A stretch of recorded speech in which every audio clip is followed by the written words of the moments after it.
Piknik.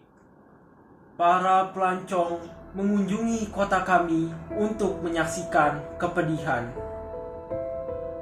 Mereka datang untuk menyaksikan kota kami hancur. Kemudian para pelancong itu membuat kesibukan tersendiri di kota kami. Biasanya kami duduk-duduk di gerbang kota menandangi para pelancong yang selalu muncul berombongan mengendarai kuda, keledai, unta, atau permadani terbang, dan juga kuda sembrani. Mereka datang dari segala penjuru dunia, dari negeri-negeri yang jauh dan gemerlapan. Di bawah langit-langit senja yang kemerahan, kedatangan mereka selalu terlihat bagaikan siluet iring-iringan kafilah melintasi gurun perbatasan, membawa bermacam-macam perbekalan piknik.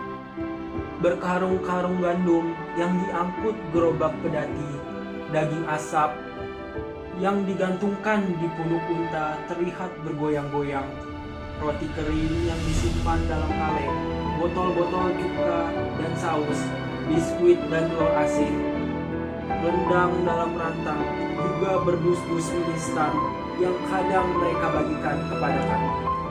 Penampilan para perancong yang selalu riang membuat kami sedikit merasa terhibur.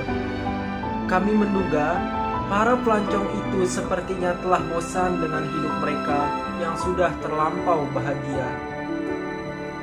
Hidup yang selalu dipenuhi kebahagiaan ternyata bisa membosankan juga. Mungkin para pelancong itu tak tahu lagi bagaimana caranya menikmati hidup yang nyaman, tentram, tanpa kecemasan di tempat asal mereka. Karena itulah mereka ramai-ramai piknik ke kota kami, menyaksikan bagaimana perlahan-lahan kota kami menjadi debu. Kami menyukai cara mereka tertawa saat mereka begitu gembira membangun tenda-tenda dan mengeluarkan perbekalan, lalu berfoto beramai-ramai di antara reruntuhan puing-puing kota kami. Kami seperti menyaksikan rombongan sirkus yang datang untuk menghibur kami. Kadang mereka mengajak kami berfoto, dan kami harus tampak menyedihkan dalam foto-foto mereka. Karena memang untuk itulah mereka mengajak kami berfoto bersama. Mereka tak suka bila kami terlihat tak menderita. Mereka menyukai wajah kami yang keruh dengan kesedihan, mata kami yang murung dan sayu, sementara mereka sembari berdiri dengan latar belakang puing-puing reruntuhan kota, berpose penuh gaya, tersenyum, saling peluk, atau merentangkan tangan lebar-lebar. Mereka segera mencetak foto-foto itu dan mengirimnya dengan merpati-merpati pos ke alamat kerabat mereka yang belum sempat mengunjungi kota kami. Belakangan kami pun tahu kalau foto-foto itu kemudian dibuat kartu pos dan diperjualbelikan hingga ke negeri-negeri dongeng terjauh yang ada di balik pelangi.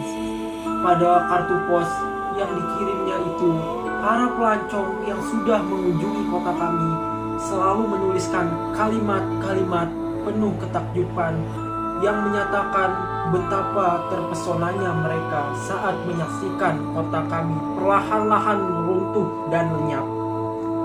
Mereka begitu gembira ketika melihat tanah yang tiba-tiba bergetar, bagai ada naga menggeliat di teluk bumi, atau seperti ketika kalau merasakan kereta bawah tanah melintas menggemuruh di bawah kakimu. Betapa menggetarkan melihat pohon-pohon bertumbangan dan rumah-rumah rubuh menjadi abu. Membuat hidup para pelancong yang selalu bahagia itu menjadi lengkap, karena bisa menyaksikan segala sirna begitu saja. Bagi para pelancong itu, kota kami adalah kota yang paling menakjubkan yang pernah mereka saksikan. Mereka telah berkelana ke sudut-sudut dunia, menyaksikan beragam keajaiban di tiap kota. Mereka telah menyaksikan menara-menara, gedung yang dibuat dari balok-balok es abadi, candi-candi megah yang disusun serupa tiara. Menyaksikan seekor ayam emas bertengger di atas katedral tua sebuah kota yang selalu berkokok setiap pagi. Mereka juga telah melihat kota-kota dengan kanal-kanal yang dialiri cahaya kebiru-biruan. Kepada kami, para pelancong itu juga bercerita perihal kota kuno yang berdiri di atas danau bening, dengan rumah-rumah yang beranda-berandanya saling bertumpukan dan jalan-jalannya yang menyusur dinding-dinding menghadap air, hingga menyerupai kota yang dibangun di atas cermin. Kota dengan jalan layang menyerupai jalin benang laba-laba. Sebuah kota yang menyerupai benteng di ujung sebuah teluk, dengan jendela-jendela dan pintu-pintu yang selalu tertutup, menyerupai Galapagur dan hanya bisa terlihat ketika senja kala. Bahkan mereka bersumpah telah mendatangi kota yang hanya bisa ditemui dalam imajinasi seorang penyair. Tapi kota kami, menurut mereka, adalah kota paling ajaib yang pernah mereka kunjungi. Para pelancong menyukai kota kami karena kota kami dibangun untuk menanti kehancuran.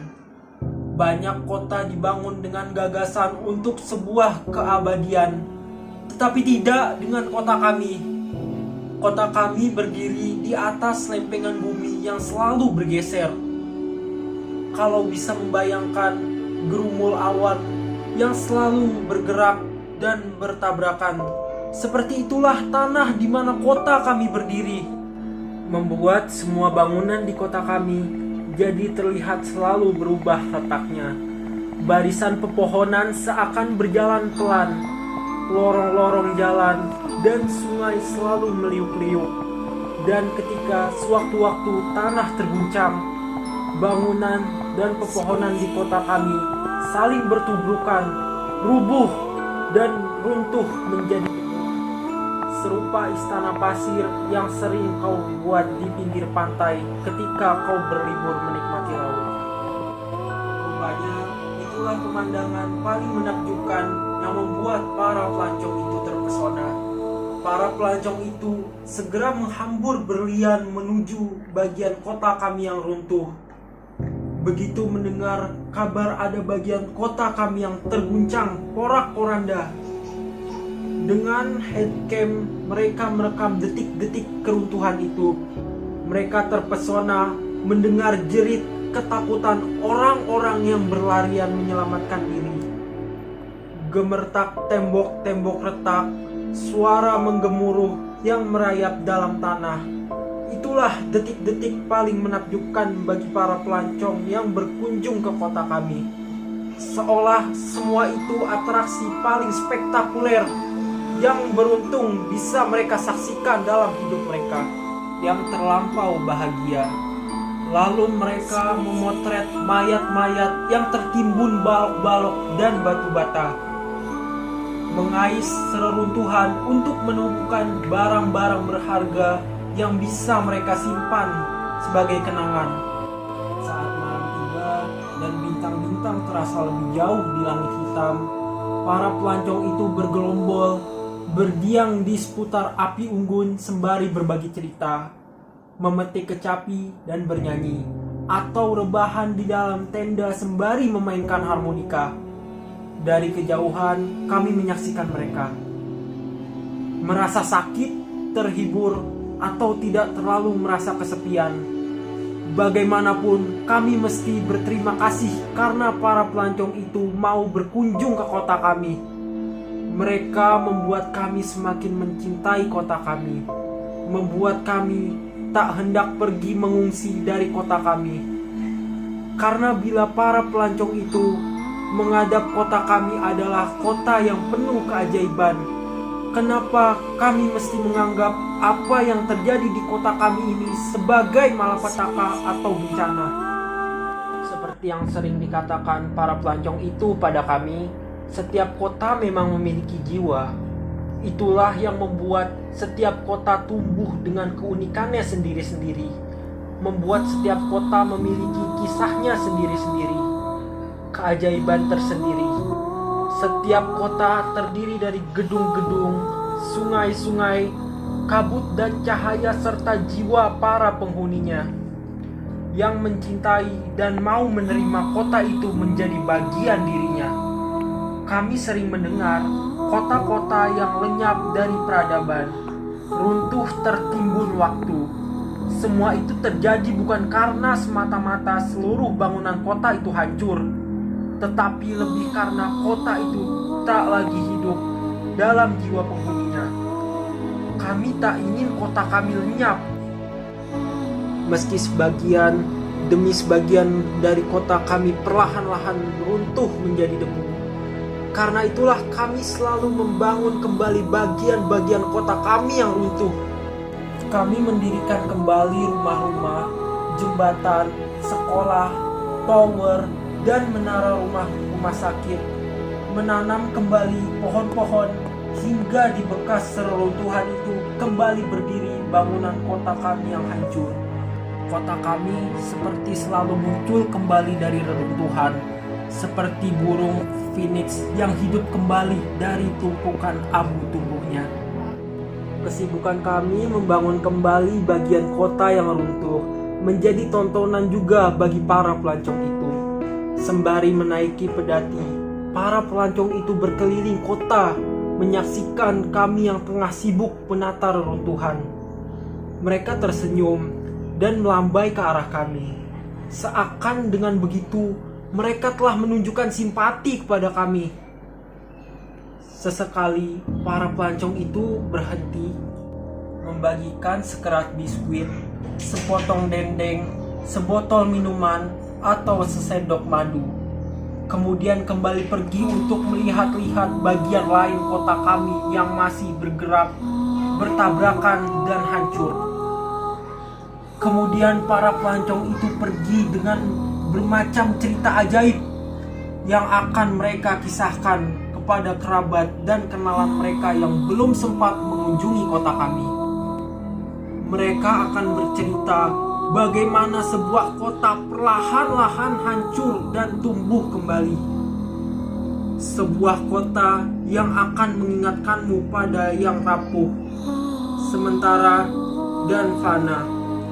Sebuah kota yang membuat para pelancong berdatangan ingin menyaksikannya. Bila kau merencanakan liburan akhir pekan dan kau sudah bosan piknik ke kota-kota besar yang megah dan gemerlap, ada baiknya kau berkunjung ke kota kami. Jangan lupa membawa kamera untuk mengabadikan penderitaan kami. Mungkin itu bisa membuatmu sedikit terhibur dan gembira. Berwisatalah ke kota kami.